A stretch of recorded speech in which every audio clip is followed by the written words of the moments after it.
Hi, before you guys get into the episode, we just want to say Mandy and I have been working out the kinks of recording this podcast remotely, and we've been running into some audio issues. So we know the audio isn't up to our usual standards, but we are working on fixing this, and next episode should sound as good as gold. And also, I just want to apologize. I'm battling a cold, so I'm sure there's some sniffles in there that Saul is not going to be able to edit out. Hopefully also fixed next time. Thank you so much for listening and bearing with us. We really appreciate it.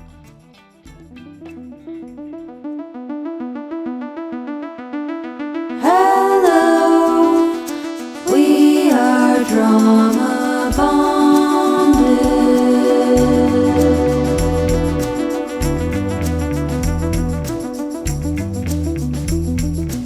Welcome to our podcast. I'm Jess. I'm Mandy. And we are drama bonded. And today we are going to talk about Traitors episodes 4 through 6 and the first 2 episodes of The Bachelor Grant season. Hey! I think Grant season has a lot of potential. I do too. I like it so far. I have been entertained. Same. And I've been very entertained by the Traitors. Episode 6 had me screaming at my television. My dog hasn't been this nervous to hang out with me since like season 2021 of Formula One. So I will admit, Traitors has gotten better. I have enjoyed the last 3 episodes, so I'm in it to win it at this point. I think I was right. I think the show is harder at the start when the players don't really know each other and there's not a lot of strategy. They're kind of just throwing shit at a wall and seeing what sticks. But now that we're getting into it and these people are getting to know each other better, I think the game is much more entertaining to watch. Oh, 1,000%. It's been so good. So, but before we get into it, do we want to do our candy review? Okay. Yeah. Candy reviews with Mandy and Jess. So today we are reviewing Shackalicious XL gummies. Yeah, guys, this was like a major disappointment. We Wah, love wah. gummies, but we do not love these gummies. So first of all, they are very extra large in true Shaq fashion, Totes. but it's just like really big gummy pieces of his face. Which is kind of weird, is- but fine, That's, I guess, what he's branding with. Everything about the gummy is large except the flavor. The flavor is so disappointing. It's like it's like so little flavor. It's almost gross. It's almost like you're just sort of eating gelatin. Yeah, it's like a watered down candy. I will say also that the texture is just kind of not great. It's like you're eating a really large Swedish fish, but with less flavor. Yeah, and I think what makes Swedish fish so good is they have that, like, not crunchy exterior, right? But there's just a little bit of, like, firmness, and then it gives, and, like, the 2 textures are really good, but this has, like, too much gummy to where it just... It's too big. Good. Yep. Blech. Too big. Too big. And, like, honestly, so the flavors are peach, berry punch, and orange, which is a choice. Like, why? Why those flavors? Peach is terrible. The only, like, sort of redeemable one is maybe berry punch, but, like, there's just so many better candies out there. Why would you buy these and eat these? I think you have to try really hard to make peach terrible. I think peach is a candy flavor that usually is always decent, in my opinion. Like, I even like peach Jelly Bellies. Oh, yeah. Peach Jolly Ranchers. Yeah. So the fact Peachios. that peach is not good is kind of like, how does that even happen? Yeah, this is a big old fail. So save your monies. Yuck, 0 out of 10. I would never eat these. Nope. Not worth the calories. Not worth the jaw exercise. Nope. Fail. Boo. Okay. Okay. So on to better things like Traitors. So let's talk about the Traitors. There's a few things about episode 4 that are wild. Like Gabby catching the Traitors coming out of that room more or less and then hauling ass. And she even called out in breakfast, like, Danielle. Yeah. She said, I saw them coming out of that space together. Or heard them. Like she was able to piece yeah. it together. Because our girl Gabby's smart. She's on the Bambies, but she's just playing dumb. Right. And she looks so good playing dumb. Oh my gosh. She's had some epic outfits. Yeah. The whole cast, like what a fun show to dress for. Seriously. I'm here for the fashion aspect of it. So Gabby gets shut down. It's definitely not Danielle, according to everybody else. So dumb. What do you think about the Traitors' coffin choices? Given the chaos that ensued, right, and the coming up episodes, I feel like the chaos sort of made them good choices. What do you think? I think it was smart of them to not put a traitor in the coffins because that ended up being a huge source of suspicion for the rest of the cast. So I think that was smart. I thought the Jeremy selection was really interesting. And okay, there's a couple things on this cast that don't make sense to me. I'm pretty sure Jeremy had vocalized to other people that he was suspecting Danielle, and then he ends up in a coffin, right? So it's like, hello, that's a sign that maybe but it's not Danielle working. Doesn't right, because like we also see Bob H call out Boston Rob. And so I'm wondering, like, how are these people not picking up on these massive cues? I don't know. There must be like so much chaos in the house and just like so much going on that it probably is hard to track everything. But I agree. It's wild to me that people aren't picking up the pieces. So I understand why Jeremy ends up in a coffin. I wish people would have picked up on that a little bit more, especially when he ends up being the one they murder. Mm-hmm. I don't quite understand the choices behind Nikki and Sierra, except for to paint targets on their back. But I wasn't really tracking with either of those two being threats to the Traitors. Were you? The Traitors, what they are trying to do is just cause confusion. And so it seemed like they went for them because they were sort of like standalone people. Like even though Nikki was part of the Bambies, she still was sort of like not part of anything else, right? And same with Sierra. And so I think the idea is to just like really throw off the scent of like they'd gone after too many housewives, so they couldn't keep doing that. And so it was just to sort of like confuse the issue so that it wasn't really, they couldn't like figure out what exactly the Traitors were trying to do. Okay, yeah, that makes sense. I do wish that there had been a little bit more conversation around why Jeremy was murdered and what that could imply. And maybe there are conversations that we're just not seeing that are being edited out, but it's making the cast look really stupid. There's a lot of things that are making the cast look really stupid. Yeah. Well, add that to the list. I just really want to talk about that roundtable with Boston Rob and Bob the drag queen. All right, let's do it.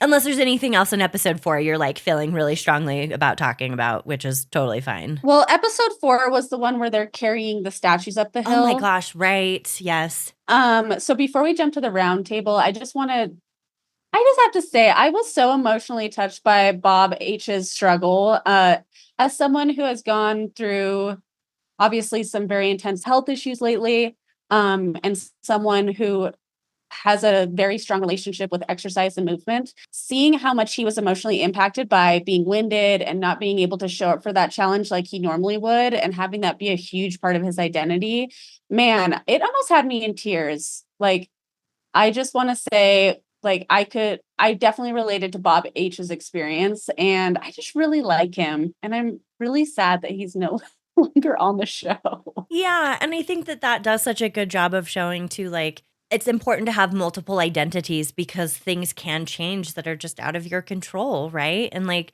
watching him process that and go through that was really emotional and powerful. And I'm sure even more so, like with everything you've got going on too, that felt even deeper still. So yeah, so I love Bob H, and that scene just made me love him even more. I thought it was nice that he got emotional and shared that with us, especially since his TV persona is, super fit guy. He could have masked that, and he didn't have to share that with us. Yeah, that's a really good point. I hadn't considered that. Definitely. I also hate that Tom Sandoval like immediately grabs his head and just like runs it up the hill. Who's surprised? Dude, I just spend so much time shitting on Tom Sandoval, but it's bearable that he's still here because it seems like that's what the cast wants to do too. So if he's just sort of there to be everybody's punching bag, fine. You know what? Keep him. Well, something that's interesting is it seems like they're kind of in this place where they're just eliminating people based on their personalities. So I'm like, how the fuck is Tom Sandoval still around? Yeah, he's ugh. Yeah. Well, again, it's probably really cathartic for them to just like have him as their little punching bag. Well, I also think that they're just not threatened by him and they know he's a faithful. So I think he's just kind of taking up space. But still, Yeah, he's not threatening at all. that being said, I do think that the Traitors are playing a really bad game. And So so I don't bad. even know if it could be worse if Tom Sandoval was a traitor. Like, that's how stupid the Traitors are playing right now. Yeah, the Traitors have been just constant what the fuck. Anyways, okay, let's get to that round table. And this is because at the end of that head and body carrying competition, Bob the drag queen sort of calls out the three cage boys as like a potential traitor. And Boston Rob, he took that personally. I think that Boston Rob was looking for a reason to throw a traitor under the bus because I don't think Bob the drag queen was necessarily like adding Boston Rob in that moment. I agree totally with that. I think that it's Boston Rob wants to be in charge, and Bob the drag queen was the one sort of leading the pack at the time, and Boston Rob can't handle being second fiddle. And you're right, he just was looking to get rid of him. So yeah, because everyone in the cast was already kind of considering that one of the three new guys could be a traitor. I didn't think that that was news. I think Bob the drag queen kind of just voiced what everyone was already suspecting. And so Boston Rob choosing to feel so personally attacked in that moment, like I think he was just looking for a reason to out Bob the drag queen. yeah, he's letting his ego get the better of him. And I think that that's like, we Massive see this ego. massive, just like every single episode is like Boston Rob. I'm surprised he could carry his head up that hill. No kidding.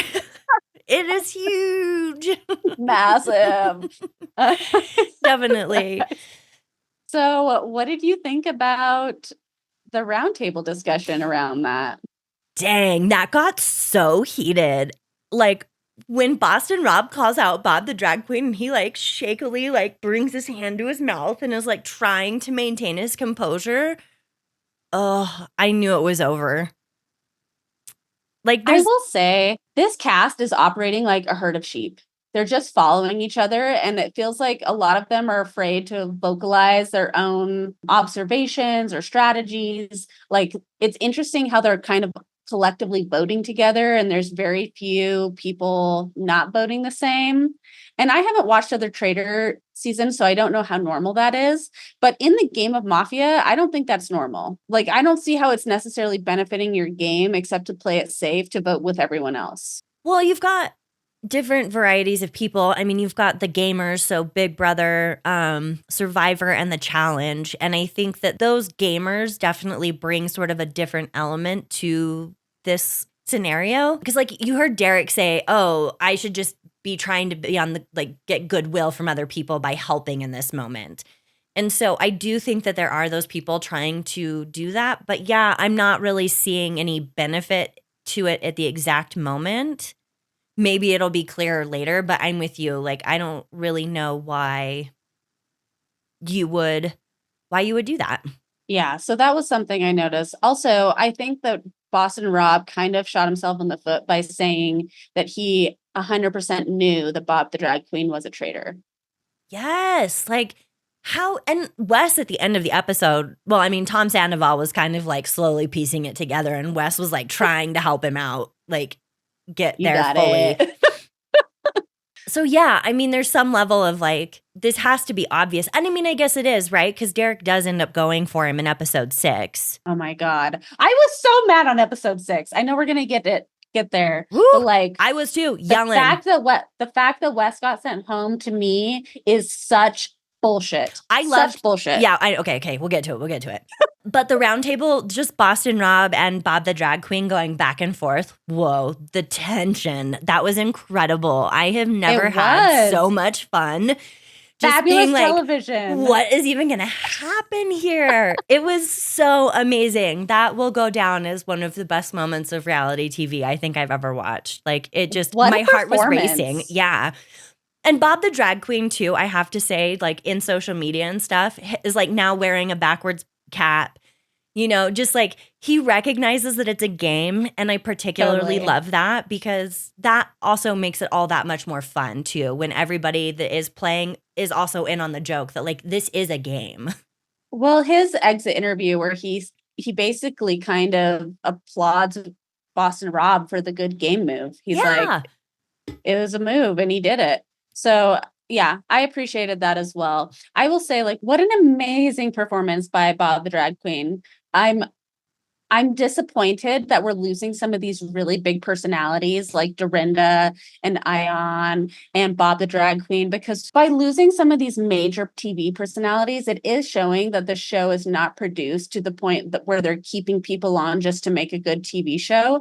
That being said, damn, I kind of am sad to see some of these personalities go because they would make such good television. I agree completely. And, you know, there's been talk about Traitors, how initially they thought having all of these personalities in this season was a little bit of a waste because, like, why do this when you could, like, spread them out over seasons? But then as the season's gone on, it's almost like this has still been gold because watching all of these people clash has still been really fun. And even though we're losing people, we still have a lot of people in there too that are worth watching. So yeah, it's a bummer, but also, damn, it's making for some good TV. Great television. I did love Bob, the drag queen's exit. About not believing in God. I was like, this is excellent. Yes, play it up. I swore to God. Oh my God. So epic. Amazing. All right. On to episode 5. Yeah. Man, episode 5 is a little bit blurry to me. Oh, right. This is where it starts to get really messy because Boston Rob is having to defend his actions to Caroline and Danielle, who are like... This fractures the Traitors. I think so too. I think he's the reason that this happens. I think if he had even included in them, so I know he kind of tried to last minute include them on what was about to happen, but it wasn't enough. And so I think they felt undermined. I think, you know, Danielle had such a strong allegiance to Bob the drag queen. So she immediately feels like her number one player is gone. Mm-hmm. It creates huge trust issues. It does. And like, yeah. And Danielle being a Big Brother player, it makes sense that she would also start to get skittish because in Big Brother, right, this is how this works. You almost are never able to go for the target you want. You have to get like the people that surround them. And so she, like being the Big Brother player that she is, views this as like the first attack on herself. Like this is weakening her position. And I don't know if that's true because Boston Rob isn't a Big Brother player, and I don't think that's what he was doing. But that's the mentality that she's going in with, which I really think sets her down this horrible path. And then she makes that stupid move at the challenge. The challenge with the urns. Oh, I was like shriveling up watching her do this. Well, I think I was hiding behind my fingers and kind of watching it, but it was so fucking frustrating to watch her make such terrible game moves. I did not understand how somehow this still kept her safe though. Like again, we get to the round table and everyone's debating between Nikki and Sierra. Oh and I'm God. like, how are we forgetting what happened during the urn challenge with Danielle and that horrible performance? Yeah, that's so bananas to me because she just was all over the place and acting like she definitely knew she was safe. Hello? Ugh. And she does it fucking twice. She doesn't just do it once. Twice. Which could have been like, you know, she was trying to be nice to the housewives and throw them a bone. I think that was like hard to watch but passable. But the second time, and I think somebody even audibly says like, are you not worried about getting murdered? Well, it was the housewife. She was like, was it Robin? One of the housewives was like, It wasn't Robin, but I don't remember. Are you not concerned? So like, yeah, that was so just out of pocket. I do really appreciate that Tom thought that he should go first, even though he didn't know the answer. And they're like, don't do that. Yes. Anything else about that challenge or in the episode, or do we want to get to the round table on that? Let's get to the round table. Ugh, so frustrating. I feel like they being everybody in the house, spent all last week like really side-eyeing Nikki. for being WWE and like a performer. And then this week they were like, but you're acting funny. You're not Yeah. performing enough. You're not happy. Why do you not really You're not laugh? talking a lot. You're not overperforming. You're being suspect. Yeah. So it's like, if you do too much, you're suspect. If you don't do enough, you're suspect. Basically, just it was so wild to me that that anybody really had any suspicions of her. And also 2 things were ignored at this roundtable. The first one was Bob H. said about Boston Rob. He said, this is a move that Boston Rob would make. We know the type of game player he is. We know the type of game moves he makes. This is something he would do as a traitor, and we need to pay attention to that. Somehow that thought just like And goes then they're away. like, okay, time to vote. Wait, and Bob H at this point is murdered. Yeah, yes? that night, Bob H is murdered. So it's like, hello, Bob H said this out loud, and now he's dead. Jeremy suspected Danielle, and now he's dead. Like, people. And what's going to happen if Derek gets murdered and Boston Rob tries to play it off like I'm being set up? We're going to have, like, I don't know. There's no hope for these people. They are dumb. I'm going to scream. Same. But I'm just saying there. And then we have like that Danielle's poor challenge play, where she basically outs herself that she's not worried about being murdered. Well, and Gabby even has the information of like having something weird about Danielle coming out of that room. Yes, coming out of the room. And so then we sit down at this round table and we're just debating like Nikki and Sierra, and Boston Rob is probably just fucking giddy that people are not paying attention. For sure. I still don't understand. Like, there has to be conversations around why was Bob H murdered? You know, like, why was Jeremy murdered? Why is nobody questioning like why people are being chosen? Right. Think about common threads. Well, I think Derek has picked up on it, right? Because he does go for Derek Boston Rob, but unfortunately, I don't think he didn't do a good job laying it out. Derek and Wes pick up on it. Yeah, Wes unfortunately got outplayed by Boston Rob. Which was only because nobody likes Wes. It wasn't because Wes was a bad game player. It was just because people thought he was overly aggressive. Right. Ugh, so stupid. Anyways, so yeah, back to the round table. Nikki goes home. And then people are surprised she's a faithful. And Chriselle was like the energy. The nail in the coffin, so to speak, of like, you were surprised when somebody said that Bob H or Bob the drag queen had mentioned your name. And it's like, yeah, of course she was. Like, what was she supposed to do in that moment, Chriselle? Damn. Yeah, and everyone just kind of jumped on Chriselle's energy bandwagon. I felt like that changed the vibe in the room. Oh, it did. I am glad, though, just sort of for Nikki, that Tom Sandoval came up to Chriselle at the end of it. And he's like, I respect what you did. And she was like, that makes me feel worse. I'm like, good. You should feel bad about that, Chriselle. Nikki didn't deserve that from you. Nikki went on Nick Viall's podcast and talked about it. And her and Chriselle are friends now. So just everyone know that even though she was betrayed by Chriselle, they're okay in real life. It's a game. It's a game. Okay. Should we go on to episode 6? Yeah. I feel like episode 6 was another really, really good episode. Oh, sorry. This is the episode Bob H gets murdered. Yeah, so Bob H is murdered, but it's because he says that at that round table. Yes. You're still right. So he says it at that round table, and then basically Alan is like, "Okay, time to vote." So there's like no discussion about it. And then lo and behold, who was murdered? Bob H. Big surprise. God, people.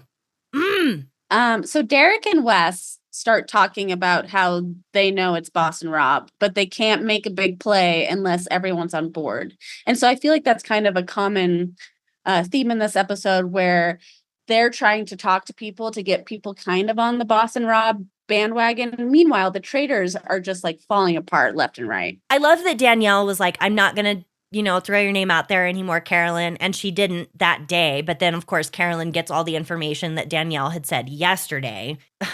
What is your opinion on Danielle trying to get rid of Carolyn in the way she is? I think that's another like big brother tactic, right? She wants to go after Rob, but she doesn't know how to do that and doesn't even think, like, her and Derek are buds. Like, why are you not talking to people you trust, Danielle? This is so dumb. So she thinks that her pathway to getting rid of Rob, I would assume, is to get rid of Carolyn so that maybe they can recruit another traitor to come in, and that traitor would be on her side and they could go after Rob. But it's like, work with Carolyn. Why complicate this? And like, especially read the room. Nobody suspects Carolyn.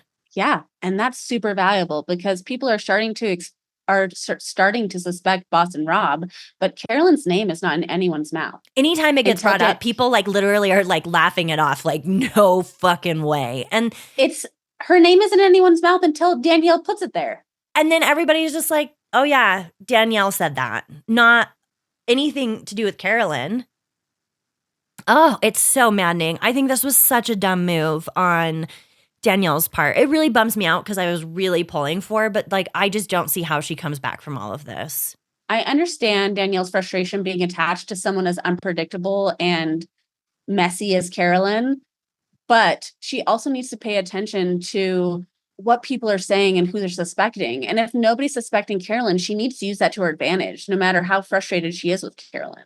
Rob even brought it to her attention. Hey, I think people might be saying my name. And she knew they were. Go work with those people. What are you doing? Like, yeah, I don't know. That was such a bummer. I feel like we were so close to getting Boston Rob out. And Danielle just, like, the votes were divided. Ew. Yeah. I do think it's wild that everybody, who were they debating at the round table? So I know, Derek was really pushing Boston Rob. And then Wes tried to get involved. So then Boston Rob went after Wes. And then Carolyn's like, what about Danielle? And that's the moment where I'm like, we're not getting rid of Boston Rob. Like, this is a table divided. We have too many names now. Yeah. Oh my goodness. I don't know. Well, especially stupid of Wes to tell, who's the housewife that's left? I cannot remember her name. But anyway, Tom kept saying her name. Dolores. Because Wes went to Dolores and was like, yeah, Tom Sandoval's saying your name. She voted for fucking Tom. And Wes should have been like, hey, we need to get Rob out. Yeah. Because at least that would have forced a tie. Oh, I really wanted it to be a tie. I wanted it to be a tie with like every essence of my being. I did too. Every time somebody turned one over, I was yelling and the dog was shaking and Saul's annoyed. And I was just like, this is so intense. But also, I was really frustrated on Wes's behalf that people are just like, you're aggressive. And he basically was like, I am aggressive. This is how I play the game. This is not me like acting like a traitor. But still, they're like, no, you're a lot, man. Like, we don't trust you. They're so dumb. That's why they voted Nikki out too. They're like, you're not behaving right. Okay. Well, how's anybody supposed to behave? I did love his salty exit though. I'm here for that. Me too. Flip those assholes off. They're so dumb. Also, Brittany from Big Brother is playing a really stupid game. I know. Brittany, like Dylan, trying to like rope him into not voting for Boston Rob. And then she's mad at Derek. And he's like, why would I have told you when you're so clearly working with Boston Rob? Yeah, exactly. And she could not comprehend that. She was so offended by that. But it's like, Brittany, you're being dumb too. And I don't want to vote for, like, I don't want to be on these guys' side. I don't want to vote for the cop, but here I am. Derek's the only one that's like playing and making any sense. Wes, this aggressive asshole guy playing in a way, like, come on, you guys, do better. Derek's our only hope. Derek's our only hope. I really don't like Dylan is a very good game player. Like some of his observations that he has naturally made have kind of blown my mind, especially when he hasn't been on a game show. He's kind of a nobody, but he anything he smells is like kind of in the right direction. But the problem is he is like up Boston Rob's asshole. Yeah, he might be a little starstruck. Damn it. I know. Damn it, Dylan. Damn it. Yeah, Gabby seems like persuaded by logic, which I appreciate. Like she believed she's like, yeah, it's Boston Rob. I was like, good. Okay. So I'm glad that Gabby's like thinking, but I'm not sure how far she's going to make it because she's also really easily shut down. Like she lets go of things a little too quickly. She's a little flippant. She's picking up on cues, but she isn't adamant about them. Yeah, she needs to trust herself.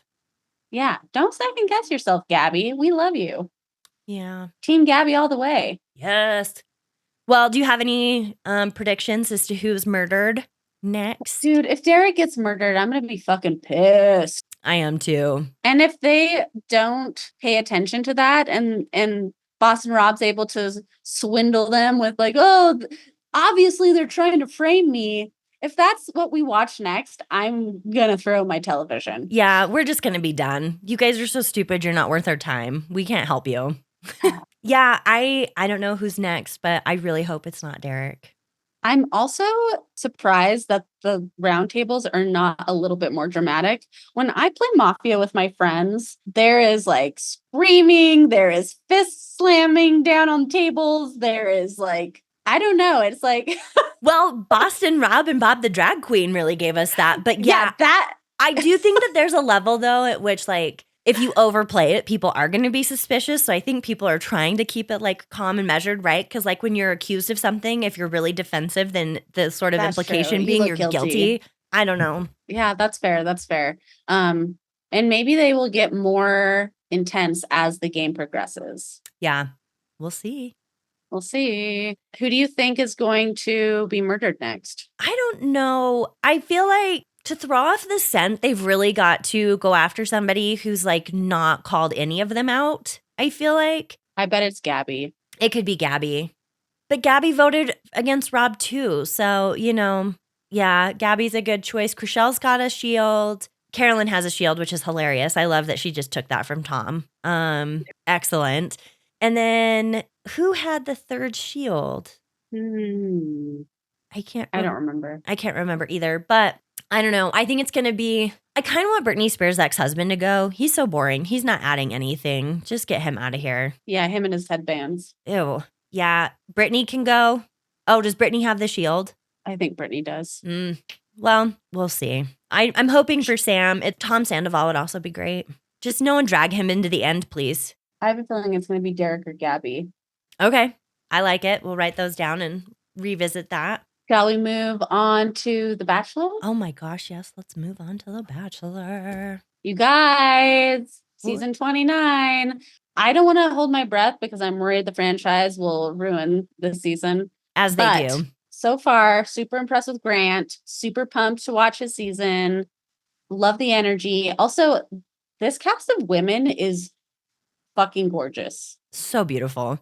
Holy cow. I think this is one of the prettiest casts we've ever had. Yeah, I will say a handful of these women, though, look really similar to me. And when I see them, they always they look just ever so slightly different depending on how their hair is done. But like, I feel like Carolina, Juliana, Rose, Parissa, like, I just I have to keep looking. I'm like, who is this again? But they are all really stunning. So what did you think? Night one.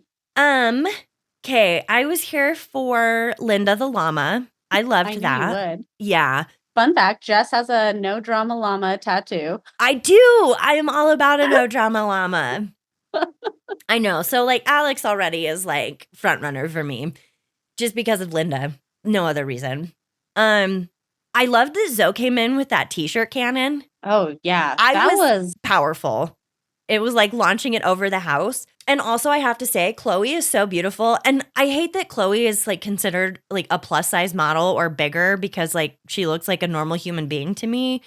Yes. But I was here for her anyway because come on, we need different types of bodies. But then when she came into the house wearing the t-shirt, I laughed. I was like, I also will not turn down a free t-shirt.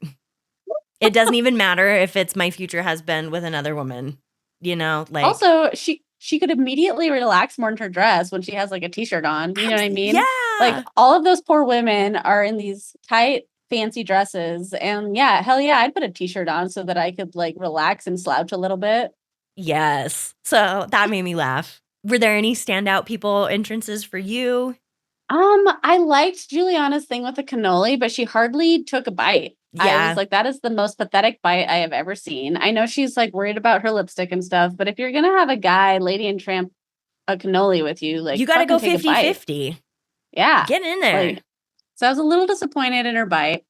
I thought Rose using her name was smart. I also like Rose. I think she's really cute. Definitely. I liked Carolina's Spanish entrance and him just nodding and saying "see." Yes. I think she's super spunky, and I think I'm a little worried that she might get like a Maria edit, because it Yeah. seems like she has like a really like bold personality. She's not afraid of being herself, and it'll be interesting to see if that gets her in trouble with the other women. I think that's it for entrances. Yeah, I felt like I Bailey won showing up with her short hair. Always here for that. Love a short-haired queen. However, I was not certain that it was so funny when she handed him the phone and she's like, "We're going to take photos." And he's like, "A selfie." And she's like, "No, you're going to take photos of me." I laughed. Like, bold choice, but when That is her true self, though. though, You I know know. what I mean? But like when she was crying later and she's like, "All I had him do was take pictures of me," I was like, yeah. I would feel a little insecure about that too suddenly, but she did fine. She made it through. So I think she's really interesting to watch. Like, she's gorgeous, and I like the fact that she's kind of bringing this me first take to the Bachelor, where so many women are just catering to him, and she's like, "No, take pictures of me. Like, my partner needs to know my angles. Like, are you good enough to know my angles?" right, because So we I all have do our kind of partner who does not take flattering photos and then hand your phone back and you're like, "No, this does not work. Take 10 more, like, please." "Hello, we've been together for 9 years and you don't know my angles." Yeah. I don't know. I kind of thought her energy coming in was pretty refreshing, because we don't get a lot of that on the show. So I hope she sticks around, if nothing else, just for that. For sure. I love that Alicia, so we get inside, and Alicia's like, "I don't kiss on the first date," and then proceeds to not only kiss on the first date, but is the first one, I think, to kiss him. Yeah, that surprised me. It did me too. Like, and also, I'm so surprised, like, no offense to her, but I'm really shocked that he was into her. Because, I don't know, like, she did not have, like, Are you talking about like because the conversational chemistry wasn't there, or what? yeah, and just, like, she seemed like too, and no disrespect by saying this, but, like, she seemed too normal, right? Like, Well, he sent her home week 2. he did, yeah, So she just, it like, is kind of surprising that she was the first kiss. yeah, like, I just don't know what yeah, that was a surprise for me. I was not expecting that. Maybe Grant was like, "I got to get my first kiss out there so that I can just start kissing all the girls I want to kiss." You know what I Yeah, mean? just, Maybe it like, was like break a that ice throwaway for kiss. himself. No offense, Alicia. Yeah, well, and then when Grant's sister came in, though, she's the one that was like, she's just walking with her vagina out. And I was like, whoa, girl, that is not nice. And also, it's Grant's sister. He was not walking like that. I know, that was so wild to me. The collective I have meltdown. never heard that. Have you heard that? Walking vagina first? I haven't. I was like, is that something people say? Yeah, that's wild. No, that's not a nice thing to say, I think. I think that's some, like, internalized misogyny or something, like, bubbling out there. Yeah. Okay. Because it's basically calling her a hoe, right? Yeah, or, like, yeah, that she's just, like, coming out with sexual energy. And, like, even if she was, so what? But also, I hope they feel dumb. Okay. I liked Rose's blindfold with the clay. That was so cute. At first, I was like, oh God, this is going to be hard to watch. Because when she's like, we're going to have like a ghost moment, I just felt like it was going to be cheesy and it wasn't going to go well. But then honestly, their chemistry with the blindfolds on and them kind of holding, I don't know, like working the clay together and him putting it on her finger and then him kissing her while she still had the blindfold on. I thought the whole moment was really cute. They had some good chemistry. Yeah. Yeah. I really liked that moment. I also feel like Alex did a great job with her, like, French cards. Oh yeah. I thought that was cute. so cute. Yeah. So I was here for that. Really excited that she got the first impression rose. Which gave her the first one-on-one date. That was a new thing. Team Linda. Grant's sister is gorgeous. Stunning. I thought it was kind of fun that they brought her in and had her show pictures of him and have that little family moment. I feel like we get those moments on the Golden Bachelor and Bachelorette where, they're having their kids call in or they're more connected to family. And I think it's great to bring family earlier onto the Bachelor and Bachelorette. Yeah, and especially, like, not in a weird way. I don't know if I love Charity's brother going undercover the way that he did. Oh, yeah, no. But, like, I do appreciate it. Just obviously, like, yeah, especially with Grant and I think her name is Taylor, have like such a good relationship that, yeah, letting the women in on that early also lets them, like the women, make better choices too, because they get to know Grant better in all of this as well. So yeah, I'm here for that. Totally. Yeah, night one is kind of just it's a haze. It's hard to remember who's who. What did you think of the fashion? Let's think. I thought Chloe's dress was really beautiful and like maybe a touch too matronly, but I loved the open back of it, and her ruby slippers were really cute. I thought Zoe looked like that green Barbie. dress was holy cow, amazing. Yeah, I was really here for that. Trying to think who else. Honestly, I feel like Juliana's dress, we don't see a lot of women come out in like classically just like black dresses typically, and I loved it. I thought that was so breathtaking on her. I also liked Bailey's dress that had, did you notice that it came around her neck and then that became the straps? In the back, yeah. Yeah, I thought that was really pretty. It was a very interesting cut for sure. I feel like this was a good, like everybody did a pretty good job with their dresses. Like they weren't too cookie cutter like some seasons where everybody's just showing up in like a zhuzhed up prom dress. Like all of these seemed like really beautiful gowns. Yeah. Well, lots of sparkles. Always lots of sparkles. I did not love Alicia's belt.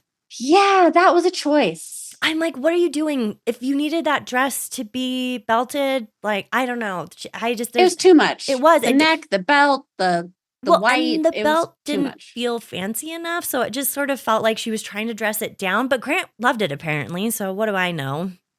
Because she was at the risk of looking too bridal. Oh my God. It's like, oh wait, I look too much like a bride. Let's put a leather belt on it. Yes. That's the ticket. That's what we need. Yeah. Maybe wear some tennis shoes. Ew. Also, that does remind me though, Parissa with her AI photos of their wedding and her pregnant creeped me out. Oh, really? I thought it was hilarious. Did you? Okay. I felt like that was so good. And I felt bad that she got like the awkward music because I think it was totally like, she was totally doing that for fun and they made her kind of look like the crazy girl. But I was like, yes, this is the first time we're seeing AI on The Bachelor. Like, own it, girl. That's fair. That's fair. I just love that Grant was like, you really did that. So like, I'm not entirely convinced, and editing, right? Like maybe he did think it was really funny, but I don't know. I could never. But yeah, props to her. Grant doesn't know how AI works, apparently. Men are visual creatures. And so she just like laid out their feature for him. Like, this is what it's going to look like. She looked good. So, okay.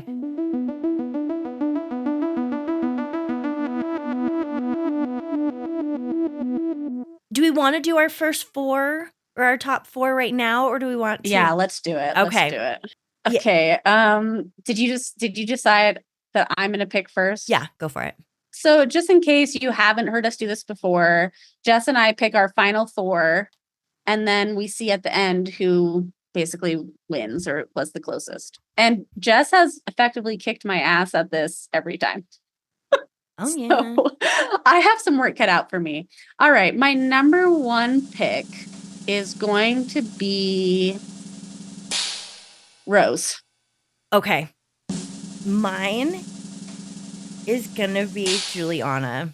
And I couldn't say this because I don't, like, obviously I didn't want to tip you off, but when she got out of the car, Grant seemed like visibly taken aback by her. And then after watching the like upcoming season 50 million times, there's a scene of her jumping off of a yacht into the water, and that seemed like that was gonna be a lot later in the season. That's fair. But I also had to go look at how many women had belly button rings. You guys. The things I do on Instagram. So that's why I'm not certain about it now, but go. My number two, I think Juliana was a great pick and she was definitely on my list. Okay. My number two is going to be Latia. Damn it. Yep. Totally agree. She's on my list too. Especially after episode 2. Yeah. Well, like I feel like we just skyrocketed with her. Totes. And then there's a scene of her and Grant horseback riding in what I'm pretty sure is Utah. So Hometowns. Hometowns for sure, right? Doesn't that put you in the top 4? Heyo. All right. Okay. Damn. Okay, that's fine. That's fine.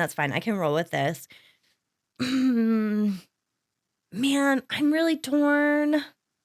I gotta go. I gotta go with Dina. Ooh, Dina. Okay. I do think that Dina is a prime player for sure. Okay. Who do you got? Okay, my number 3 is going to be, oh my gosh. It's hard because he had really good chemistry with a lot of women. I'm going to say Natalie. She was on my list too. I don't know if I was debating between her and someone else, so we'll see what you say. Yeah. Well, that honestly, so for me, it was Dina or Natalie, and I just couldn't tell who had the longer blonde hair. Dina is the one that comes from a large Romanian family, Yeah. and she's the attorney. Like, very impressive. Very. Well, and I mean, so is Natalie getting her PhD in psychology, like Oh, yeah. geared towards children. Love that. Okay. Man, I feel like this probably isn't going to be right because anytime we see people get involved in drama, it never works out. But I'm going to go Carolina. Okay, she was the one that I was debating between. But man, just if you ever are going to go on The Bachelor, don't get involved in drama. Just don't. Do not engage. You do not win. And I think it's Carolina. Carolina. She's Tina. Thank you. Carolina. Yeah, no problem. No, that's true. I don't think I was debating because I think she goes far and I think that they have a lot of chemistry, but I think she gets a Maria edit. I think that the women kind of turn on her. That's my okay. So my last one is going to be Alex. I should have picked her first. I feel like, yeah, that was dumb. I really like your list. Wait, you get one more. I know. And I don't know who I'm going to pick. Because I think you got all of mine. Oh, I can think of one that would be interesting for you to pick, but we'll see what you pick. Okay. Shoot. Let me think. Because I made my list and then we both watched the second episode, right? So now that I have a little bit more information, I'm not 100% sure about this choice. Say it. I guess I'm going to go with Bailey. Wow. Dark horse. I know. And yeah. I thought you would say Zoe. Zoe would have been super smart because he does seem to really be into Zoe. Because he's not minded that she pulled him during the basketball game. He's like, oh, you need me again? Here it comes. I feel like he's willingly leaving time with other women for Zoe. He's like, yeah, bye. Yeah, poor Allie Joe. She's just got no chance. All right. Okay, so my list is Rose, Latia, Natalie, and Alex. And yours is Juliana, Carolina, Dina, and Bailey. Yep. Okay. You guys, you heard it here first. We're gonna see who goes the farthest. Yeah. All right. So episode 2. Okay, I have to make a comment. I think that the way that Grant speaks in his what is it called? His ITMs, is that what it's called? Yeah. Yeah. The way in Grant the moment. speaks in his the way Grant speaks in his ITMs kind of reminds me of Clayton, not in a good way. And it's very obvious that he has spent a lot of time in the sports world because he's like, that's what I like to see. You know, she's showing me this, she's showing me that. It's very much kind of like coachy language or sports lingo when he's like, love to see her around kids. Yeah, she really connected with the children. Yeah, it's like throwbacks to Clayton. I'm like, yeah. Like, okay, women are not your athletes. Yeah. Like, I love that you're calling out the positive things, but it does have a very sportscaster like feel to it. It does. Yeah. I gotta say, did we start with the basketball date? Yeah, let's start with it. That was so funny to me. All the nails getting lost. And I think Juliana went back to find a nail and the guy's like, yeah, there's one right here. And she's like, no, that's not one of mine. How did all the tall girls end up on the same team? Yeah. That is rude. That is rude. That did not seem like that was a fair. Like, come on. Yeah, boo. As a But short person, I would have felt immediately attacked. yeah, they're gonna take that personally. What are they doing? At least they didn't send the losing team back to the mansion, Oh my but still, god, they've done that in the I past. yeah, I felt like that was rigged. I was like, all the tall girls except for one is on the same team. Totally.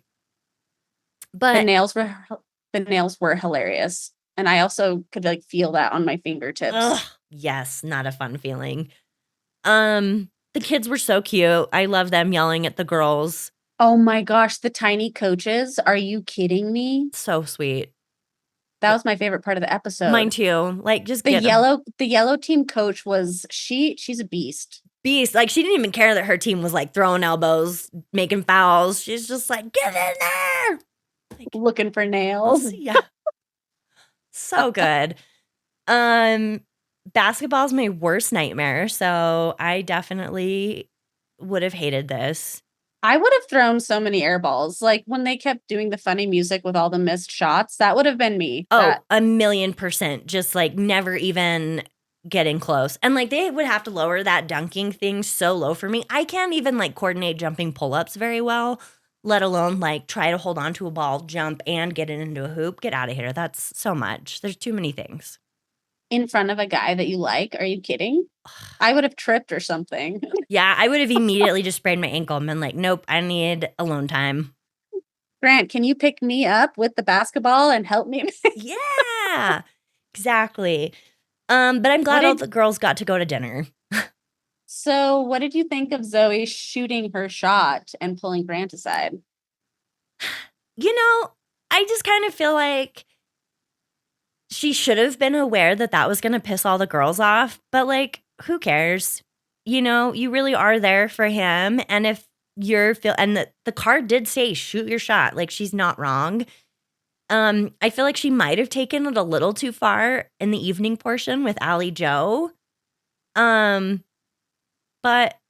during the thing, I mean, the kids kind of hated it though, so that's not great, but I'm not going to judge her too hard for it. How about you? I think it was the timing that bothered me. It felt a little awkward that she was taking him away in the middle of an activity Yeah. instead of it, being later for one-on-one timing and it making more sense. And I could tell the kids were pissed and I was like, yeah, I don't blame you. So I think it was more so the fact that she was kind of interrupting something to take him away. So it felt especially awkward. Whereas, if it's later at the cocktail party, it doesn't seem like as big of a deal. Yeah, because that's what everybody's doing. Yeah. Yeah. I don't know. But again, you always run the risk of like when you start beef with the women, they're going to put you on trial and you just like, you might come out scathed. Jess, would you take a bachelor away from another woman? No, but I would be terrible on this show. I'd be like, oh, yeah, no. I don't want it. No worries. Yes, that's so true. That is who you are. Jess would be like, everyone can have time before me. It's fine. Don't worry about it. And like, not even like because I'm being nice. Like, that's just straight up like anxiety. That's just like, I don't need beef with all these women. That's okay. I would be there to make friends. I don't think that I would pull a Zoe move and do it that obnoxiously, but I would steal him away from someone else. Yeah, I think that's valid. Like, you've got to get in there. You only have so much time, and if you're really into him, you have to make that known. Totally.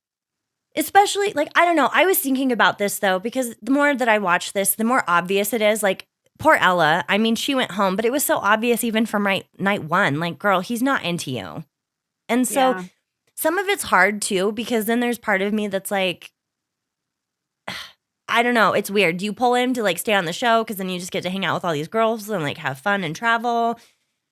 There's kind of like a fine line of like how to balance all of that, but it does seem pretty obvious to me. Like, I would hope that it's obvious to these women too. Like, you're not it.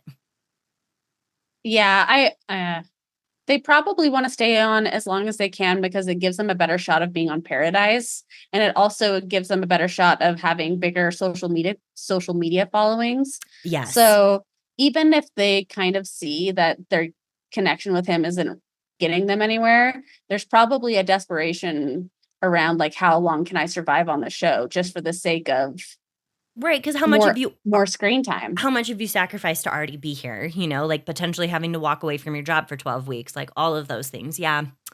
Well, and in the spirit of Ion Traders, you know, these girls have probably curated the most amazing outfits. And can you imagine getting sent home before you could wear some of your favorite outfits? I would be devastated. I would too.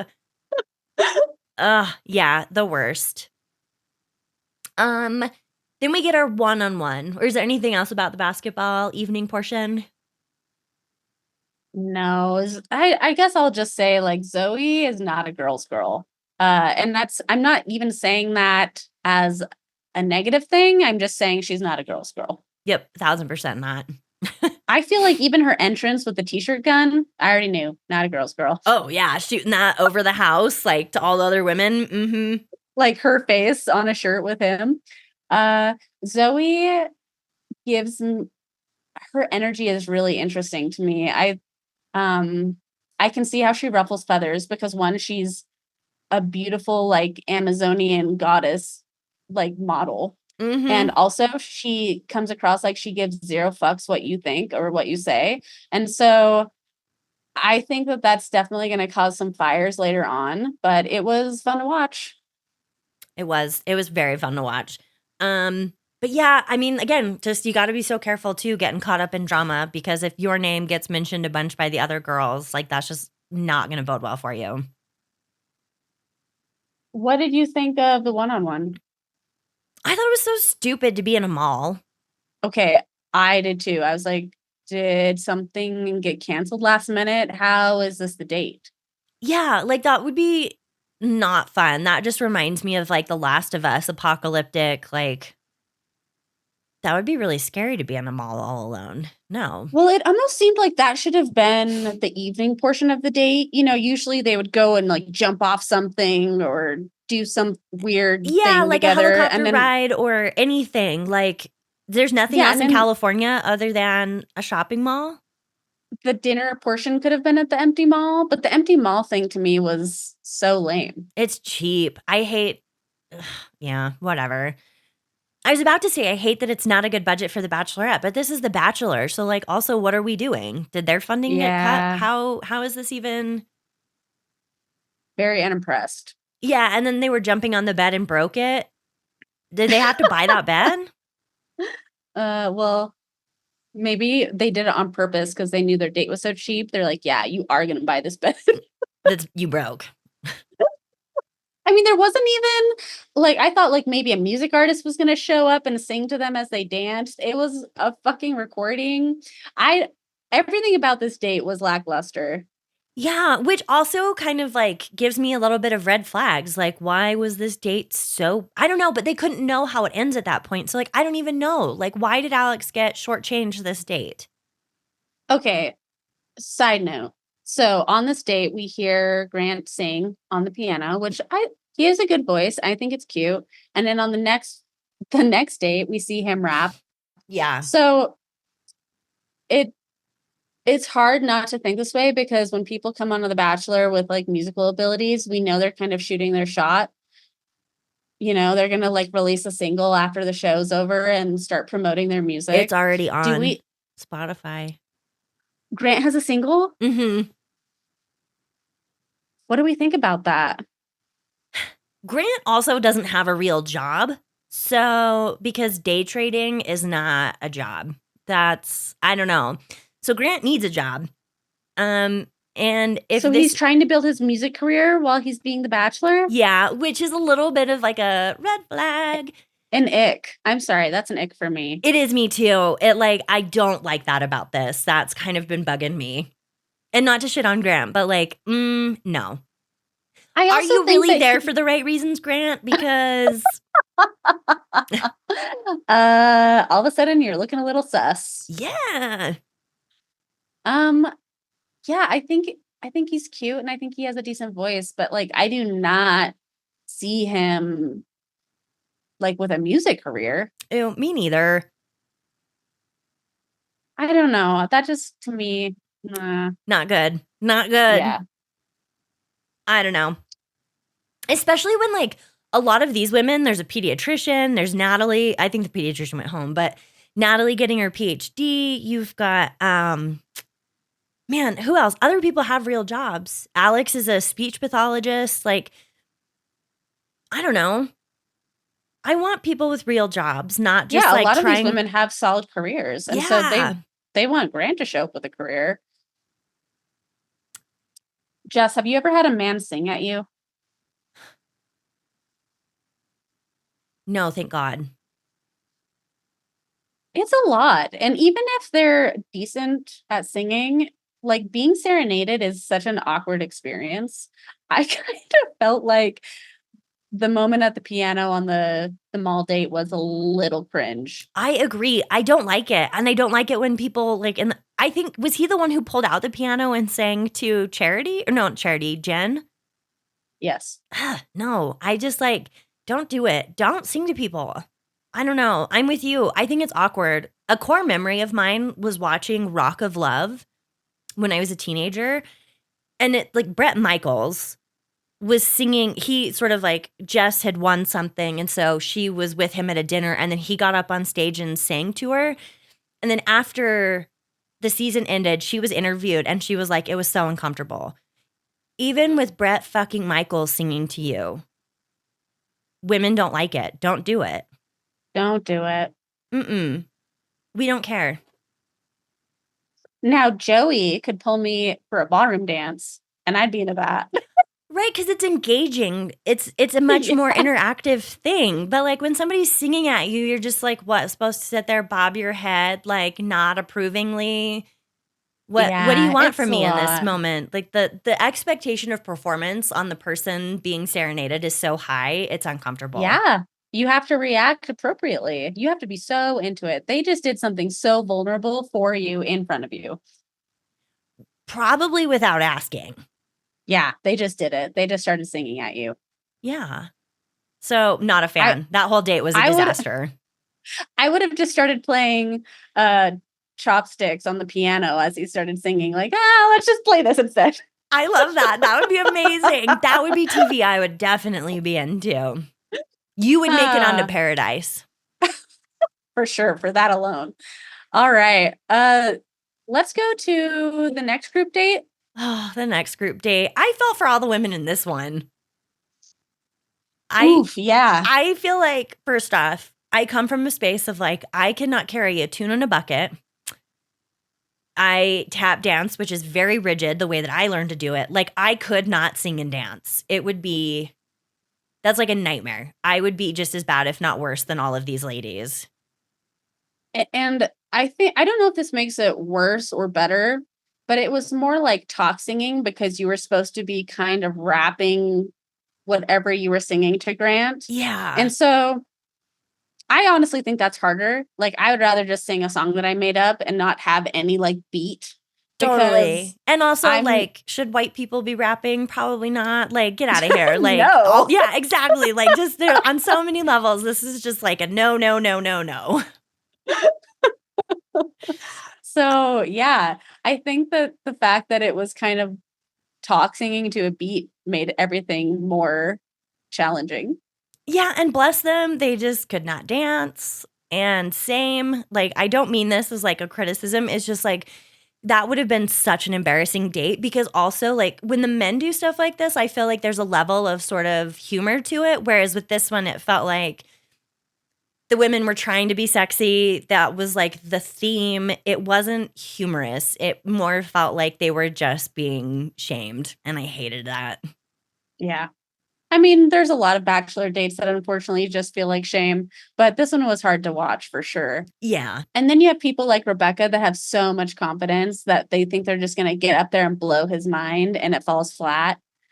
Oh, it really.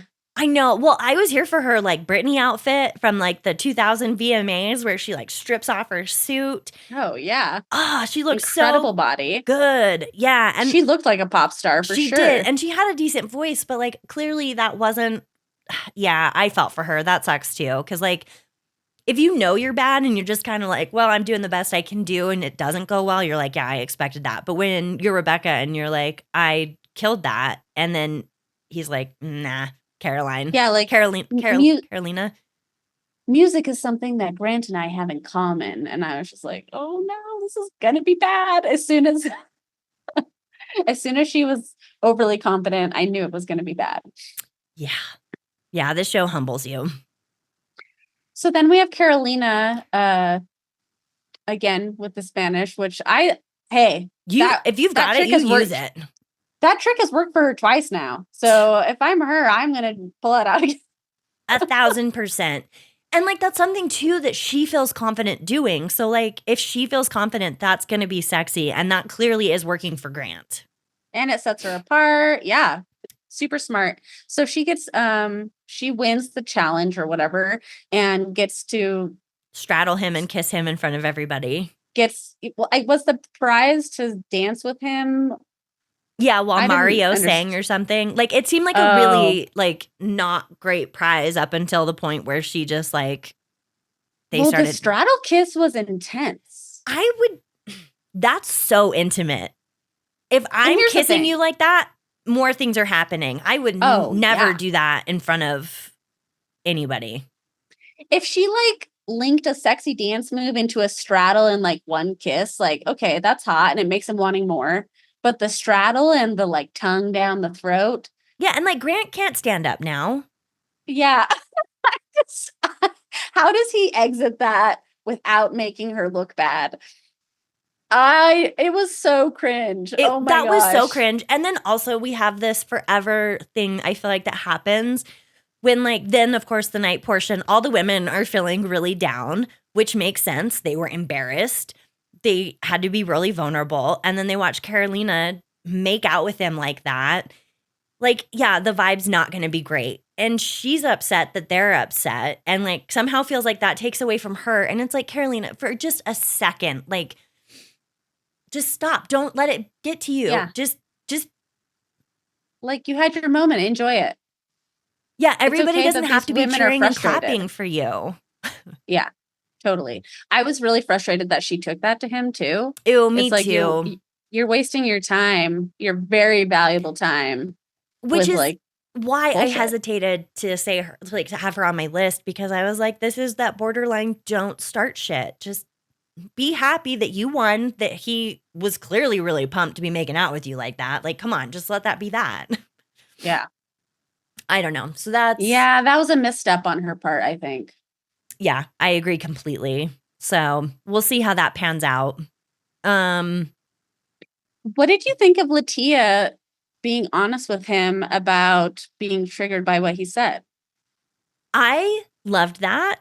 And I also was like, I realized too, I'm glad that like she brought that back up, because when he said that, I was like, what is that even supposed to mean?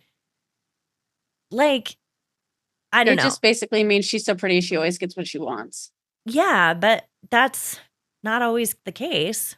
What did you think? Right. And I was glad that she brought it up, because I do think it was a misstep on his part to say something like that. I don't know. I don't think she really linked it to a trigger for me. Like, she didn't really make the trigger part make sense. She basically, all she said was, I have been told no, and that's why I'm here, which I think is a valid point. I think I was just a little thrown off by the word trigger, and then that didn't seem to go anywhere. But I thought it was cool that she felt confident enough to kind of talk through that with him and let him know how he made her feel. Yeah, and he seems really receptive to that, at least, so that's always a good sign. I'll be honest, when she got out, and like this is clearly a bias of mine, but anytime, one, nobody from Utah ever seems to do that well, but two, Mormonism is such like a, I don't know, anytime like really intense religion comes into it and the other person isn't also that, like The Bachelor's really moved away from that really, I mean, it still is a very Christian show, But I was like, I just don't know if like the whole thing is going to work for her. And then I was so wrong. Like it was so clear after that first night that I was like, oh no, she's got staying power. This is definitely like, she's comfortable here. She's really into him. He's really into her. My bias was wrong. Her accent is so Utah. It is, yes. I'm excited. That's fun. Hometown person I know, making representation. it fun. Yeah. Here for that. And I'm glad because I was like, no, she's gonna go the first night. And she didn't. So She didn't. hell yeah. And I think you're so smart to have her on your top 4 because she's going places. She's also so stunning. So stunning. And so I do get where Grant's coming from of like, how does anybody look at you and say, no, I would never tell you no. I do get it. Yeah. But also like, then there's the real world. And like, obviously she gets told no. Was there anything else that stood out on episode 2? I felt so brokenhearted for Ella going home. I know. I did too, because she really put it out there. But then, like, it's just, that's one of those things where to me, and maybe it's not as obvious because, like, for them, it's not 90 minutes, right? It's however much time. And so it's very likely that she just wasn't able to, like, feel the whole vibe as fully. Yeah. But I just, like, can't imagine her feeling like she had a connection, really. Her crumpled crying after she didn't get a rose and the girls like gathering around her. I could feel that in my body. I know. Like that embarrassment and that sadness. So, man. I hope she's on Paradise and I hope she finds who she's looking to. Yeah. Just like I hope she finds what she's looking for. Man. I know it is always a bummer when they're sad. And like part of it too is like they're probably sleep deprived. They're like hungry because I don't know when they're supposed to eat. They're rejected. They're rejected on national television. Like, ugh. Yeah, I'd cry. Same. Mm-hmm. Yeah. What about you? Anything else sticking out other than Ella? I think that's it. I'm really interested to see where this season goes. Yeah, me too. I hate, and I wish more so, like, I hate that it's the drama between the women that gets highlighted so much, which seems like that's what we see. And I can't recall. I mean, it's been a minute, right, since we've had a season, but that's probably always the selling point of it. But oh yeah. I mean, I don't know how much drama what is it now? Like 14 women can have with one man, but yeah, women fighting other women is definitely what sets The Bachelor apart. Yeah, but we'll see. Unfortunately. I'm still excited. I think the women are fun. Yeah. Okay, so on Juliet's podcast, her and Callie are doing this thing that I thought sounded fun, and I thought maybe we could do it too. Okay. But they're going to put together their own Traitors cast. Oh, how fun. And so I thought that maybe next time we could each come with a Traitors cast to share. I love that. It can be anybody. Okay. Well, yeah, I mean, we've kind of got a lot of people to pick from. Big Brother, Survivor, like all of our shows are fair game. Yeah. So do you want to do that? I think that sounds so fun. Okay. How many people are we picking? Like 17? I don't remember the original size of the cast. Let's see. Okay, so let's each come with 21 people. Okay. We won't spend a huge chunk of time on it. I just think it'd be fun to go through and see who we picked. I think that would be really fun. And we can read through 21 people. And then if there's like, we want to talk about any of each other's like major players, we can. But that sounds so fun. Let's do it. Okay. Well, thank you for listening, guys. It's so fun to have great television to talk about. Oh, really quick. There's a very brief trailer for The Valley.